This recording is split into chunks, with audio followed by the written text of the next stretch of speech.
The link to join channel here over at SubScribestar. So what happens when you make a woke abomination so bad that the reputational harm from the movie tanking is going to be more expensive than just destroying the movie and getting a tax break from $100 million loss?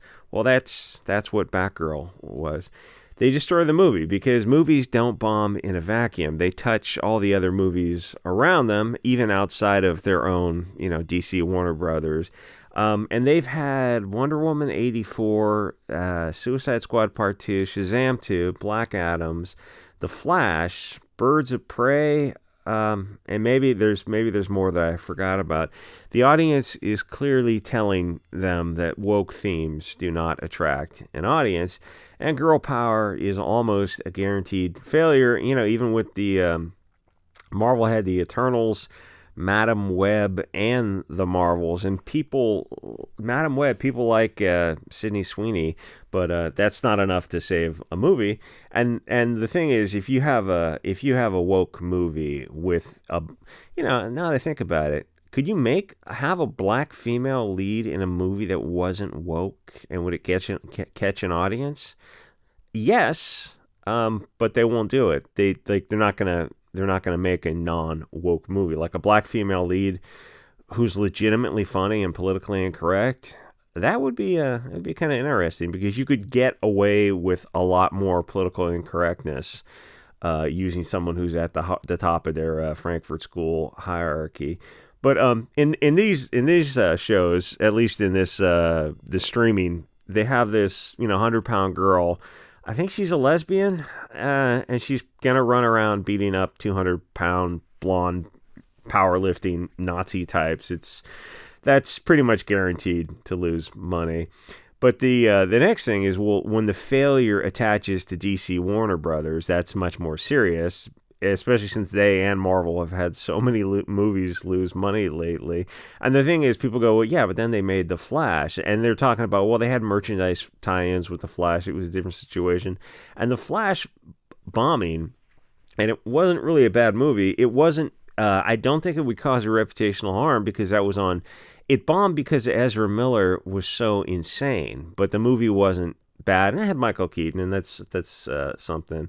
But this Batgirl is a whole different vibe. It's like a black 100-pound female. There's no way that's going to work.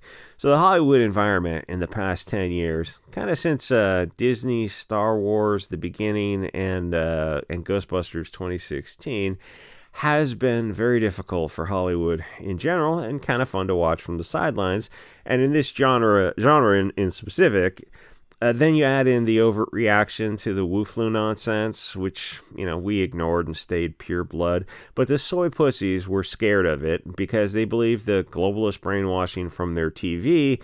And as a consequence, movie theaters took a 3-year break.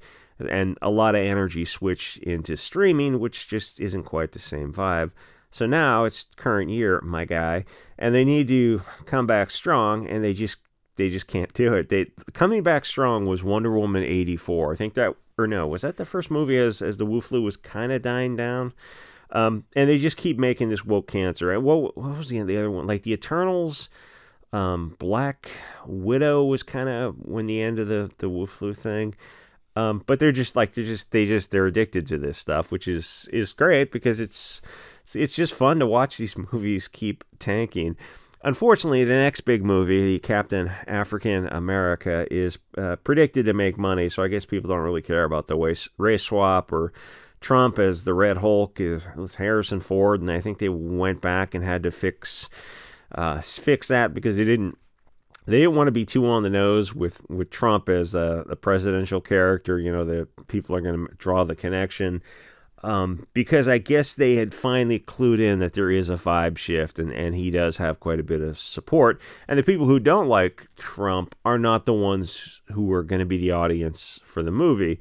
So in that movie, you've got a black male lead, Anthony Mackie, which has put his foot in his mouth quite a bit. But I mean, people don't expect much from him. He's just another stupid actor, which is usually a neutral variable in ticket sales. Like, he didn't say anything that would be guaranteed to tank movies or attached to him. He just seems like a dumb guy. Where like a Brie Larson character seems intelligent, but also that's even worse because it makes her seem intentionally malicious and evil, which is or just another stupid chick in an echo chamber in Hollywood.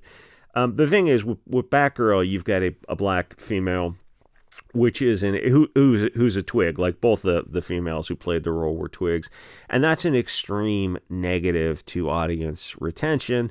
And I'm guessing it's got to be the lowest audience draw in terms of connecting to the customer and putting butts in seats, which is probably not politically correct to say, but it is what it is. The only thing that would be worse is if they added in BLT, into the character. Now, I'm not sure if in the movie if she's a lesbian as well. That's just like, gee, you'd be better off just burning the money, which, they pretty much did because they made the movie and then they threw it away. And they had a 3-season show that absolutely nobody watched. So was it Ruby Rose was the first 2 years or something?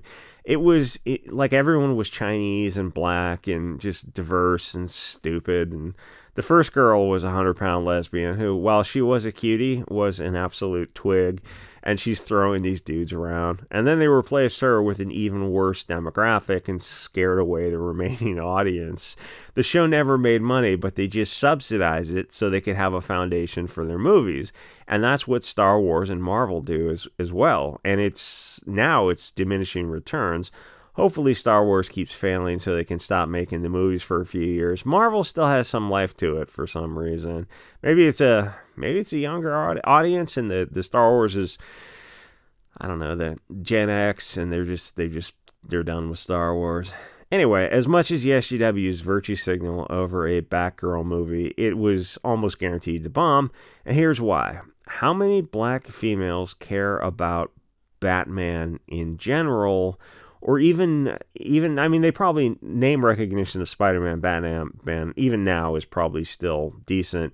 But do they even know who Batgirl is or have any interest in the character whatsoever or superhero movies in general? Black Panther, a little bit of an exception. That had a massive wave of energy behind it and did over $1 billion. Because that was different. That was Afrofuturism. And what year did that come? I'm talking like I'm going to get an answer. It was Afrofuturism, which is hugely popular, which if they were smart, Hollywood would lean into it and like, oh, we made money in this direction. Why don't we keep going in that direction? But, trying to figure out Hollywood is a bit of a challenge. If I was in Hollywood and I wanted to make some money, I would absolutely focus on another science fiction Afro-futuristic movie. And I've actually read some sci-fi books. A long time ago, and it had that kind of setting. And I would make another movie and see if it, if I got a good return on my investment, like a Blade Runner, but set in a future advanced Africa to try to go after the black audience. It's not just to go for the black audience, but it's to get them like really on board something like the Wakanda movie did. I'm not sure if there's ever been another black movie, maybe like a black sports movie would get them on board. But the Afrofuturism was really popular, and it's think like, wait a minute, there's money in this direction. Doesn't it seem kind of weird that Hollywood hasn't jumped onto it? And one of the reasons for that is, like, there is some understanding to Hollywood, is they are not going to make a movie about brown people fighting brown people. And you saw that the issue, like the Dahomey tribe movie, The Woman King, how stupid was that, where they had to change history. They had to lie to change history to make the movie because they weren't going to tell the whole story. And the thing is, and the movie was an absolute bomb, but it was a low budget movie. It was like $50 million. If they were honest and just presented it like, hey, this is a part of this is what happened in the time period. This is just, yes, all humans across the world, Africans took a lot of slaves. Blacks were very heavily involved in the slave trade, and as were the Arabs, as well as everyone else.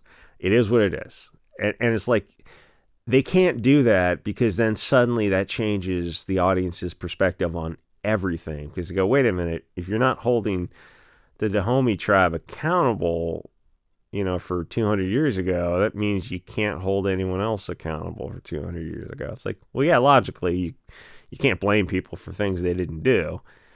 I'm surprised they made the woman king in the first place. Because it brings up those kind of questions, and it's like you scratch the surface and you start thinking about these kind of things. Instead, they changed history, where they made the French and the English, I guess, the bad guys. I gotta admit, I didn't see the whole movie. It was just too bad to continue watching.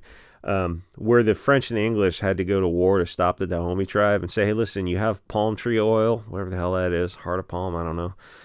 You can trade that. Yes, I know. We know you love to like take your neighbors and cannibalize them in some cases, and then sell them to other people. Fair enough. Who wouldn't enjoy that?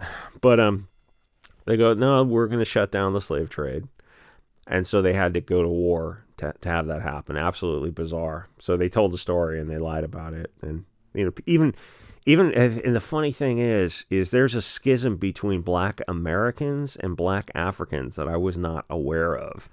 And Black Americans were not on board that because there's no love lost between them and the Africans, because ultimately the Black Americans are aware of the history, and they're like, wait a minute, you guys did sell us into slavery.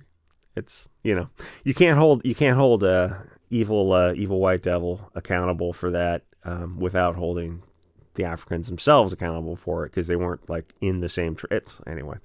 A lot of hot words. A lot of hot words. The thing is, they're not going to make a movie like Afrofuturism where they're fighting another, like a black tribe or the black neighbors or the Arab neighbors or something like that. So that's why those movies don't get made, even if there's money in them. They have to find a way to insert an evil blonde devil in it. I mean, the thing is, like, there's so much evidence for this, and it's like, it's weird. It just kind of slips over people's heads, but not mine because I have a tinfoil hat on, is the Indiana Jones 5 movie. A massive bomb, a very expensive movie. And they're so desperate to focus hate on blonde-haired people, German people, that they made time-traveling Nazis. So 3 out of 5 movies were just retelling that World War II narrative over and over again, to the extent that they're willing to lose $300 million to do it. Absolutely bizarre. I mean, Hollywood has got a lot of mental illness issues with it, and a lot of money, which is, you've seen that combination. Anyway, I thought this article was interesting because it was a movie so bad that they had to throw it in the trash, which doesn't look good for everyone involved in the movie, from the directors to the actors, but and the writers especially. But it's Hollywood, so they're probably going to fail upwards, which is what seems to happen with Elizabeth. Elizabeth, that girl who did Charlie's Angels, and then she did the Cocaine Bear movie. Anyway, like, comment, subscribe. I'll see you guys on the next episode.